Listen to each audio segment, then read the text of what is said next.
So friends, आज एक नई कम्युनिटी के अंदर मैं आपको लेके जाऊंगा, जो ये सीरीज़ है जिसके अंदर दुबई स्पोर्ट सिटी, जेबीसी और दुबई क्रीक हार्बर और इस तरह की डिफरेंट कम्युनिटीज़ अभी तक कवर की हैं मैंने। मेरे साथ उस्मान होते हैं, वो अभी आपको गाड़ी में मिलेंगे, जो डिटेल में बताएंगे आपको कि उस कम्युनिटी के अंदर क्या इस वक्त रेंटल चल रहा है, किस किस तरह के अपार्टमेंट्स मिल सकते हैं या विलास अगर हैं नहीं है। अरजान में मुझे नहीं पता कि इस वक्त विलास की कम्युनिटी है कि नहीं है, लेकिन इस तरह की चीज़ें, एग्जैक्ट उसकी लोकेशन क्या है, बटरफ्लाई गार्डन, मिरेकल गार्डन, इस तरह की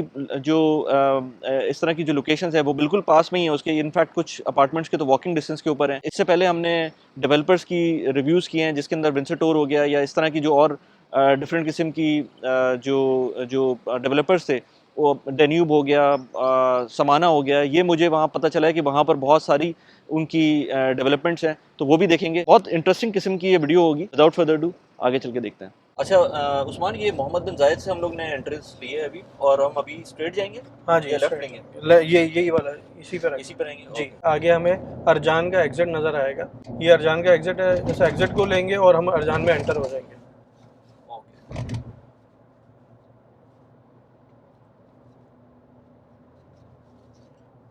अच्छा, मेरिल गार्डन उसके अंदर ही ये है। अंदर ही है। जी, तो ये एंट्री पॉइंट है अरजान का फ्रॉम मोहम्मद बिन जायद रोड। हम्म, अभी आप देख रहे हैं आगे अंडर डेवलप कुछ प्रोजेक्ट्स नज़र आ रहे हैं।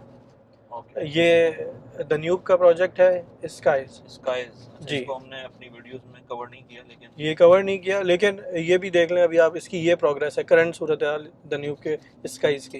Right. G+ I think 20 structure खड़ा हो गया है। ओके। राइट हैंड पे आपको ये मेडिकल सेंटर नज़र आया था, हम्म, और फिर अब हम एंटर हो गए, पहला राउंड अबाउट है अरजान का। अच्छा, तो अरजान में अब ये आपको इस कम्युनिटी में मोस्टली हर तरह की डेवलपमेंट नज़र आएगी, और मोस्टली मिड राइज बिल्डिंग्स नज़र आएंगी। ओके। जो यहाँ पर रिटेल शॉप्स भी नज़र आ रही हैं आपको। इसके अलावा यहाँ पर स्टूडियो 1 बेडरूम 2 बेडरूम G+18 के जो स्ट्रक्चर हैं, G+20 के स्ट्रक्चर हैं, वो नज़र आ रहे हैं इस वक्त यहाँ पर।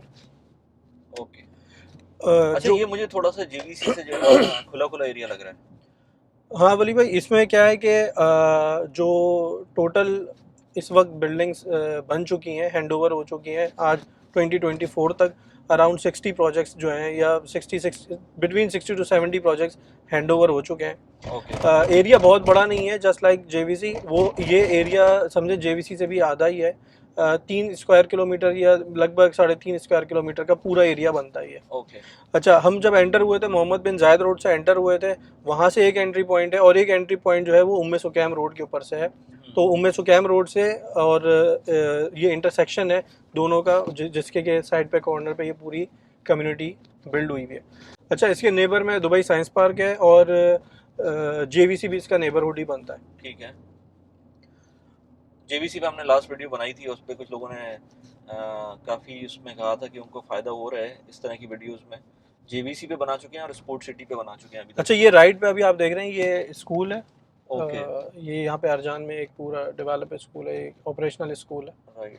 जी, ये कितना कितना कब इसको लॉन्च हुई थी ये कम्युनिटी? कम्युनिटी लॉन्च हुई है 2006 में। अगेन फिर 2006 के बाद आपको पता है कि दुबई रियल इस्टेट में अप एंड डाउन्स आते रहे थे, जिसकी वजह से काम हुए, रुक गए। फिर कुछ प्रोजेक्ट्स आए, हैंडओवर हुए, फिर रुक गए।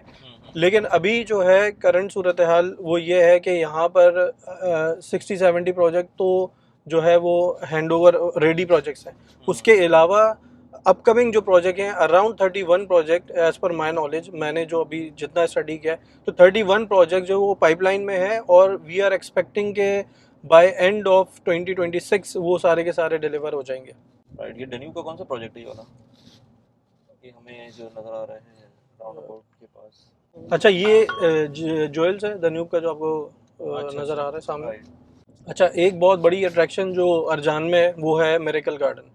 मिरेकल गार्डन तकरीबन 1 मिलियन विजिटर हर साल आते हैं, और वैसे वन टाइम एक्सपीरियंस के लिए सबको रिकमेंड करूँगा। फैमिली प्लेस है, जाएं, जाके देखें मिरेकल गार्डन, बड़ी अट्रैक्टिव प्लेस है, मज़ा आता है जाके। उसके अलावा दूसरी जो चीज़ है वो बटरफ्लाई गार्डन है, बच्चों के लिए तो बहुत ज़्यादा अट्रैक्टिव है। तो अच्छा। कभी भी मौका लगे तो लाजमी जाएं, फैमिली के साथ देखें, बहुत अच्छा है। अभी जो आप राइट पे देख रहे हैं कुछ रिटेल शॉप्स वगैरह हैं, और इसमें आगे जाके आपको कुछ प्रोजेक्ट्स नज़र आएंगे जो कि समाना के हैं और जो कि हैंडओवर होने वाले भी हैं। समाना के बारे में हमने वीडियोस ऑलरेडी की हुई हैं, तो अगर किसी को समाना के बारे में कोई मालूमात चाहिए तो वो देख सकते हैं। एक प्री स्कॉट का ये आपको नज़र आ रहा है ये इसमें। जो राइट साइड पर है, जी हाँ। जी, इसके डेवलपर हैं। अच्छा, फॉर सम रीज़न मैंने पहले ही बोला कि जेवीसी से मुझे ज़्यादा अच्छा एरिया इस मामले में लग रहा है कि ये लो राइज बिल्डिंग्स मुझे ज़्यादा लग रहे हैं। अच्छा समाना तो बहुत है यहाँ पर, ये भी जी, समाना के सामने। ये पीछे ईमान का गया एक प्रोजेक्ट, अब ये समाना ईमान के के भी हमने किए जी, ईमान की भी हमने ऑलरेडी वीडियो की हुई है। और अगर किसी ने प्रोजेक्ट के बारे में मज़ीद डिटेल जाननी हो तो वो वाली वीडियो को चेक कर सकते हैं, उसमें ये सारी डिटेल्स मौजूद है। समाना के बारे में ऑलरेडी की हुई है। समाना के आप देख रहे हैं कि ये अबाउट टू हैंडओवर वाले कुछ प्रोजेक्ट है। इसके अलावा हमने एक मिराकी के बारे में भी वीडियो की थी, तो मिराकी का ये ऑलरेडी देखें आप, एक राइट साइड प्रोजेक्ट पर जो है वो हैंडओवर हुआ हुआ है और वो आपको नज़र आ रहा है, डिलीवर्ड है ये। अच्छा, दूसरा ये कम्युनिटी के बारे में मैं एक इम्पॉर्टेंट चीज़ ये बताना चाह रहा था कि अभी क्योंकि फुली डेवलप हो गई है, 2006 से इसका स्टार्टिंग हुई थी। प्राइसेस उस वक्त अराउंड इतने ही थे, 500-600 दरम पर स्क्वायर फीट के हिसाब से। अब जो है वो यहाँ पर आप देखेंगे पार्क भी मौजूद है, जो कि एक ऐसी कम्युनिटी जिसमें कि हर चीज़ की सहूलत आपको मिल जाती है।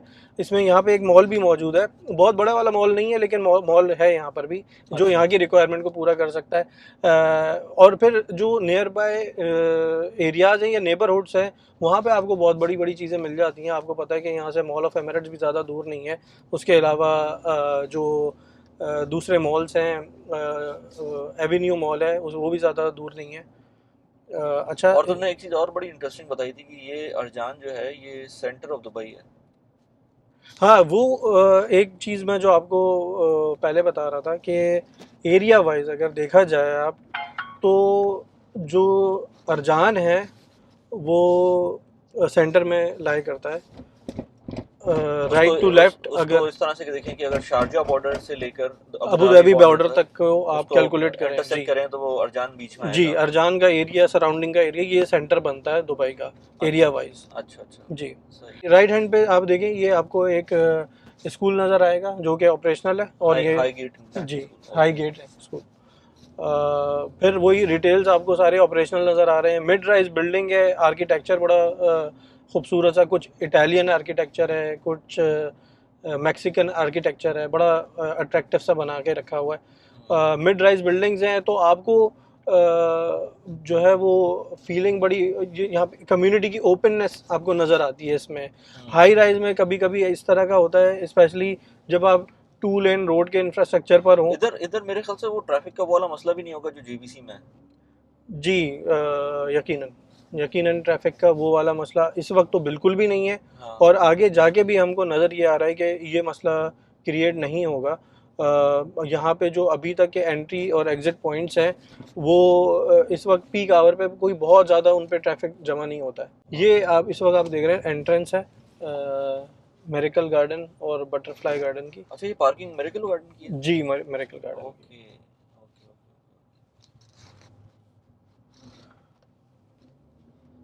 तो दोनों साथ साथ ही बने हुए हैं, मेरिकल गार्डन और बटरफ्लाई गार्डन। उसके जस्ट मेरिकल गार्डन से थोड़ा आगे जाते हैं तो बटरफ्लाई गार्डन आ जाता है। अच्छा, ये जो है ये बुलेवर्ड बनाया हुआ है, ये विंसेंटोर का है प्रोजेक्ट। अच्छा, ये विंसेंटोर का है? जी, वो विंसेंटोर शक्ल से लग रहा है कि वो विंसेंटोर टाइप की चीज है। वो हाँ, इटालियन आर्किटेक्चर आपको हाँ, पता है कि हाँ। उन्होंने बड़ा, हमने भी इसकी वीडियो की भी है, लेकिन विंसेंटोर की भी हमने इसकी वीडियो इस प्रोजेक्ट की नहीं थी, वो दूसरे प्रोजेक्ट की थी आई थिंक। वो दूसरा प्रोजेक्ट। हाँ, यस, लेकिन ये लगता है बिल्कुल इसका आर्किटेक्चर वो लग रहा था देखने से कि ये मैंने कहीं इसको देखा हुआ है इस तरह से। यस। Okay okay okay. ये कितना पुराना है यार? काफी अच्छा मेंटेन हुआ हुआ है। इसको हैंडओवर हुए हुए 3-4 इयर्स हो गए। अच्छा।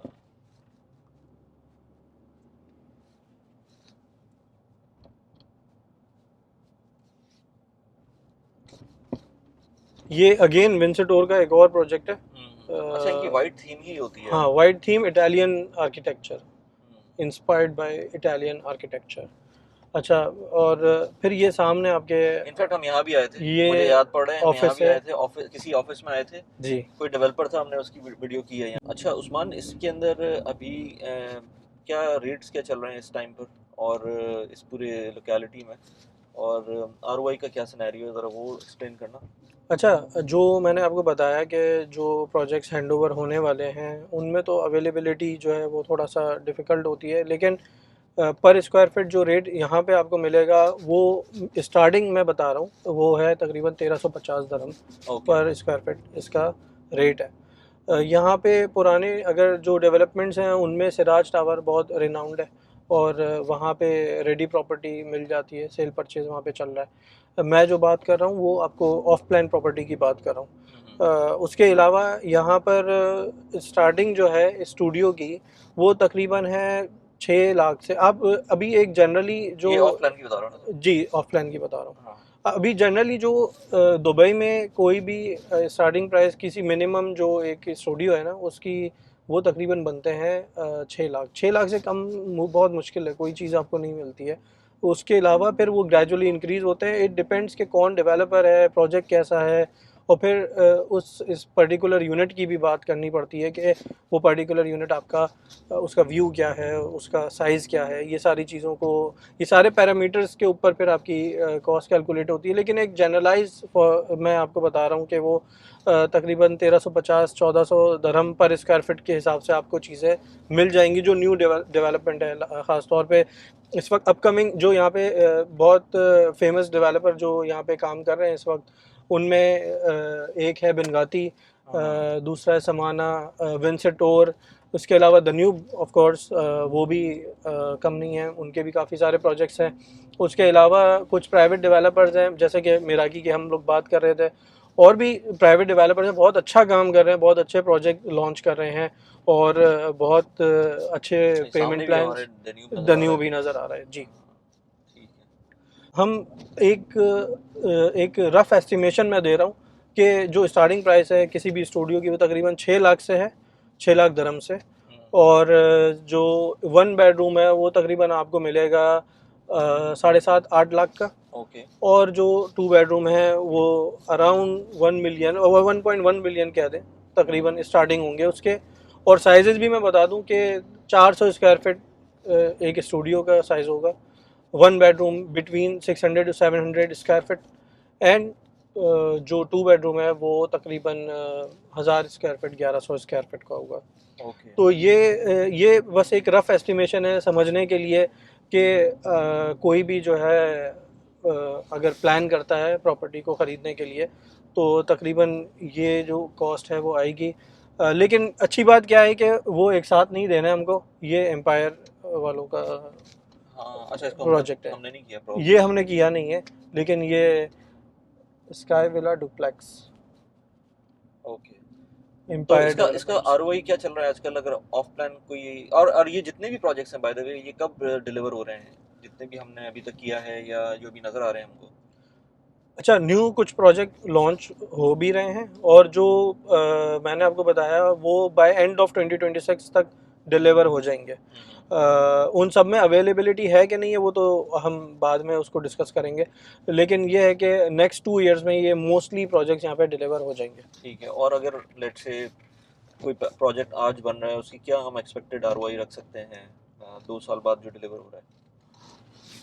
जो एक्सपेक्टेड आरओआई है उसमें आप समझ लें 8% आपको और मिल जाएगा। यूजुअली जितने भी प्रोजेक्ट्स हैं उसमें पोस्ट हैंडओवर भी हैं और फुल पेमेंट वाले भी हैं, दोनों तरह के हैं ना। जी जी बिल्कुल, दोनों तरह के हैं, जैसे कि समाना the new post handover plan offer कर रहे हैं। सही। और उसमें कुछ इस आई तरह थिंक के, वेंसेटोरी भी पोस्ट हैंडओवर कर रहा है या नहीं कर रहा है। विंसेटोर के पास भी पोस्ट हैंडओवर है, लेकिन उनके पास मल्टीपल पेमेंट ऑप्शन है। उसमें वन गो में पे कर दें इवन तो वो रेंटल एश्योरेंस भी दे जी रहे जी हैं। रेंटल अश्योर 8% गारंटीड आरओआई वाला जो एक मार्केट में नया फार्मूला आ गया। ठीक है। ओके, तो 7% आरओआई एज्यूम कर सकते हैं। 7-8% आप अज्यूम कर सकते हैं नेट। ओके। अब अच्छा ये पूछे, अच्छा, अगर अगर आरओआई 7% या 8% है तो अगर स्टूडियो लेते हैं तो उसका रेंट या 1 बेडरूम का रेंट कितना चल रहा है यहाँ पर। इस वक्त यहाँ पे स्टूडियो का रेंट बिटवीन 50 to 60,000 है। ओके। 50,000 तक में स्टार्टिंग है कि आपको एक अच्छा स्टूडियो मिल जाता है। सही। और जो कुछ लग्जरियस और जिनमें के अमेनिटीज़ ज़्यादा होती हैं उस तरह की बिल्डिंग्स में आपको वो अप टू 65-70,000 का भी मिलता है। ओके। उसके अलावा ये है कि जो 1 बेडरूम है उसके स्टार्टिंग प्राइस है तकरीबन 70,000 तकरीबन तो ऐसा अभी हम बाहर निकल के हमने कहा एक दफ़ा बाहर का एग्जिट शो करके फिर दोबारा से हम अंदर जाते हैं। जी तो अच्छा, लेट्स से रेंटल का तुमने बता दिया, अगर कोई बंदा लेना चाहता है तो उसको हम पहले मल्टीपल टाइम्स बात कर चुके हैं कि एक्स्ट्रा कॉस्ट क्या पड़ती है। अगर 6 लाख दिरहम्स का कोई स्टूडियो कोई ले रहा है तो उसके ऊपर एडिशनल कॉस्ट क्या है, ताकि बंदे को पता हो कि यार हमें 6 लाख के ऊपर क्या पे करना है 6 लाख के ऊपर अगर ऑफ प्लान होती है ऑफ प्रॉपर्टी। प्लान है। अच्छा 6 लाख एक साथ तो नहीं दे रहे, मोस्टली जो है वो ऑफर कर रहे होते हैं पेमेंट प्लान्स, तो उसका 20% या 30% जो भी बनता है डाउन पेमेंट का, डाउन पेमेंट देकर ऑन टॉप ऑफ दैट आपको 4% ये डीएलडी का एसएस पे स्ट्रीट करना वाला होता एग्जिट लेकर हम दोबारा अंदर चले है। जी जाएंगे। दोबारा हम लोग एंटर ठीक हो है, जाएंगे। सही है। तो तो डाउन पेमेंट देकर लेट्स से जो भी 20% आती है, 25% आती है, जो भी है, इवन 10% के ऊपर भी होता है आई थिंक। जी जी 10% पे भी होता है, तो 4% वो दुबई लैंड डिपार्टमेंट के चार्जेस हैं ठीक है। जो कि पे करने हैं। और फिर उसके बाद हमारे पास कुछ रजिस्ट्रेशन के चार्जेस आते हैं जो कि अराउंड 1000 होता है। तो ये तकरीबन ये टोटल चार्जेस हैं जो कि बुकिंग के तो टाइम पर आते हैं। 4% डीएलडी के चार्जेस, अगर 6 लाख दिरहम की प्रॉपर्टी है तो 24,000 दिरहम वो, जी और 1000 दिरहम जो तुम रजिस्ट्रेशन के चार्जेस बोल रहे हो वो, जी एंड दैट्स इट। जी ये बुकिंग कमीशन होगी। नहीं होता इसमें? अगर ये डिपेंड करता है कि अगर आप ऑफ प्लान ले रहे हैं तो उसमें कोई कमीशन नहीं होता, हाँ। लेकिन अगर आप रीसेल में ले रहे होते हैं तो फिर उस पर 2% कमीशन ऐड होता है। 2% जो सेलर हो, जो बायर होता है वो देता है। जी बायर पे करेगा। ठीक है। अच्छा, ये भी एक एंट्री पॉइंट है ना इसका, ये जो अभी हम हाँ हैसा स्ट्रीट के लिए एग्जिट जो लिया था वहाँ से हम जी दोबारा से अब एंटर करेंगे। इधर इधर विलास भी हैं? नहीं वली भाई, ये एक्चुअली जो अरजान के एरिया में नहीं है, ये अरजान से बाहर है। अच्छा। लेकिन अभी जब हम अंदर एंटर होंगे तो आपको एक एंट्री पॉइंट यस यहाँ से भी मिल जाता है अरजान में जाने के लिए। अल बर्शा साउथ थर्ड में आता है अरजान का एरिया। ओके। ये अभी जो है हम हैसा स्ट्रीट से एंटर होके अच्छा, ये अरजान की तरफ बर्शा जा का रहे एरिया आ गया ना, मतलब एक हैं। तरह जी से बर्शा के विलाज है। वर्षा के विलास है जी। तो वली भाई ये एक और आपने डिस्कवर की हाँ एंट्री यार, ये पॉइंट, बर्शा के अंदर से निकला हूँ मैं तो ये एक बाय अच्छा पॉइंट है। चांस हमने एक और डिस्कवर कर ली हाँ, है। कि अच्छा पॉइंट है कि हम जो है मतलब इसकी मेन एंट्रेंस एग्जिट्स के अलावा इस तरह की एरिया से भी निकल सकते हैं। अच्छा, इसके अंदर मैं देख रहा हूँ कि मुझे कहीं अभी तक कोई म्यूनिसिपैलिटी वाली पार्किंग जो है वो नज़र नहीं आ रही है। फ्री है पूरा पार्किंग इस वक्त? जी पार्किंग इस वक्त फ्री है। ये एक्वा प्रॉपर्टीज़ का सामने जो है ना प्रोजेक्ट नज़र आ रहा है आपको इस ओके वक्त, ओके ओके। और बड़ा प्रोजेक्ट है। पार्किंग फ्री है। और वली भाई मैं भूल ना जाऊँ, ये राइट पे आपको चबी चीज नर्सरी नर्सरी नज़र आ रही है, ओके। रिनाउंड है हाँ। यहाँ पे बच्चों के लिए, अर्ली स्कूलिंग के लिए। पार्किंग तमाम फ्री है, कोई इस वक्त पार्किंग की चार्ज नहीं है। बस इसके अलावा जो भी आप लेते हैं अपार्टमेंट, तो एक पार्किंग स्लॉट आपको लाजमी मिलती है। ग्रैंडियोस हाइपर मार्केट आपको सामने नज़र आ रही है इस वक्त। हाँ। तो और ये काइंड ऑफ समझे सेंट्रल है अरजान एरिया के अंदर। ये वो सेंट्रल पॉइंट है जहाँ पे जो है आपको सारी चीज़ें नज़र आएंगी, डेवलपमेंट ज़्यादा नज़र आएगी। और पार्किंग तो कह रहे हो एक पार्किंग मिलती है हर अपार्टमेंट के साथ, जी तो वो चाहे स्टूडियो हो, 2 बेडरूम हो, 3 बेडरूम हो, 3 बेडरूम में भी एक ही मिलती है? नहीं नहीं, 3 बेडरूम में दो भी मिल जाती हैं, और एडिशनल पार्किंग भी परचेज की जा सकती है डेवलपर से नेगोशिएट करके। इसमें अच्छा कोई प्रॉब्लम नहीं होती है। अच्छा, सही। और अच्छा, मेंटेनेंस की बात करें तो क्या रेट चल रहे होंगे मेंटेनेंस के? अच्छा एक जो यहाँ पे मेरी एक मेंटेनेंस, दोस्त से बात हो रही थी, असल में वो कनाडा में होता है, तो वो कहता है कि प्रॉपर्टी टैक्स। अब मैंने कहा यहाँ टैक्स तो कोई प्रॉपर्टी टैक्स तो नहीं होता, लेकिन ये जो मेंटेनेंस के चार्जेस है ना, ये इसको आप टैक्स ही समझ लें इसको। जी तो क्या क्या सिनेरियो बनता है अगर कोई अपार्टमेंट लेते हैं? कोई भी अपार्टमेंट लेते हैं तो उसमें कुछ सर्विस चार्जेस होते हैं जो कि ईयरली पे करने होते हैं। उसको आप क्वार्टरली भी पे कर सकते हैं, डिपेंड्स। तो जो एक स्टार्टिंग पॉइंट है इस एरिया में इस वक्त सर्विस चार्जेस का, वो तकरीबन 12 दरम पर स्क्वायर फीट के हिसाब से है। अच्छा। ये सर्विस चार्ज जो होती है मैनेजमेंट यूज़ करती है आपको, जो पब्लिक एरियाज़ हैं और जो बाकी की मेंटेनेंस है बिल्डिंग की, उसको मेंटेन करने के लिए। अपार्टमेंट के अंदर की जो मेंटेनेंस होती है फर्स्ट ईयर, जो हमने एक दफ़ा पहले भी बात की थी कि वो अंडर वारंटी है, तो वो तो आपको डेवलपर करके देता है, लेकिन वारंटी के बाद वो ओनर ने खुद करवानी होती है। तो ये स्टार्टिंग मैंने जो आपको बताया 12 दरम पर स्क्वायर फीट, वो अप टू 20 और 22 हो सकते हैं, डिपेंडिंग के कौन डेवलपर है, कौन सा प्रोजेक्ट है और उसमें किस तरह के फीचर्स हैं। ये सारी चीज़ें डिपेंड करती हैं उन 12 चीज़ों से पे। 15, जी 12 से 22, 12 से 22 20-22। दिरहम, जी ओके। जी हाँ, डिपेंड करता है कि कैसी बिल्डिंग है, डेवलपर कौन सा है। जी। राइट, सही। इधर दुबई प्रॉपर्टीज की भी बिल्डिंग है? एक्चुअली तो अरजान जो है वो डेवलप ही दुबई प्रॉपर्टीज़ ने किया है। ओके। डेवलपर जो अरजान एरिया का है वो दुबई प्रॉपर्टीज़ है। जस्ट लाइक नखील के, नखील ने जो है ना वो एक मास्टर कम्युनिटी दी जेवीसी, इसी तरीके से दुबई प्रॉपर्टीज़ ने ये अरजान को दिया है। ठीक है यार, Usman, thank you very much. अब बेसिकली हम ये वीडियोस बना रहे होते हैं ताकि लोगों को बता सकें कि दुबई के जो एरियाज़ हैं उनका क्या स्टेटस चल रहा है। और इनफैक्ट हम लोगों ने अभी रिसेंटली ये वीडियोस बनाना शुरू किए हैं, तो फीडबैक बहुत इंपॉर्टेंट है कि हमें मिले फीडबैक, हमें उसी हिसाब से हम कंटेंट को इम्प्रूव कर सकते हैं। और अगर हमने एक प्रोजेक्ट कर लिया है तो उसका मतलब ये नहीं है कि वो कर लिया, 6 महीने बाद या 10 महीने बाद या साल बाद उसकी बारी आएगी। अगर हमें लगा, लेट से कुछ एरियाज ऐसे हैं जैसे जेबीसी है, वो काफ़ी डिमांड में होता है, लोग पूछ रहे होते हैं उसके बारे में, और लास्ट हमने जो वीडियो बनाई थी उसके बाद मुझे लग रहा है कि हम शायद दोबारा बनाएं उसको, तो उसके बारे में भी बताएं कि किन पॉइंट्स को हम मिस कर रहे हैं और इस वजह से हम फिर कंटेंट इंप्रूव कर सकते हैं। Usman, thank you very much. और लास्ट में कुछ कहना चाहोगे? बिल्कुल, वीडियोस को फॉलो करते रहें। अगर किसी किस्म की इंफॉर्मेशन आपको मिस लगती है, यकीनन वो इस शॉर्ट वीडियो में थोड़ा सा सबको कंपाइल करके एक कंटेंट बनाना थोड़ा सा डिफ़िकल्ट है, लेकिन जो आपको लगता है कि नहीं मिस है तो वो काइंडली बताएं कमेंट्स में, तो हम उसको लाजमी कवर करेंगे। वीडियो को लाइक ज़रूर कीजिएगा। बस यार, बाकी है कि मेरा कंटेंट तो पर्सनल फाइनेंस से रिलेटेड होता है, लेकिन मैं दुबई की प्रॉपर्टीज़ में काफ़ी ज़्यादा इंटरेस्टेड हूँ। तो मैं वीकेंड्स पे उस्मान को या इनके और टीम मेंबर्स हैं उनके साथ हम लोग निकल जाते हैं डिफरेंट प्रॉपर्टीज़ को रिव्यू करने या इवन एरियाज़ को रिव्यू करने। तो इस तरह के कंटेंट को अगर आपको, if you like them, then please do subscribe to the channel. और फिर दूसरी वीडियो में मिलते हैं। Thank you very much. Thank you.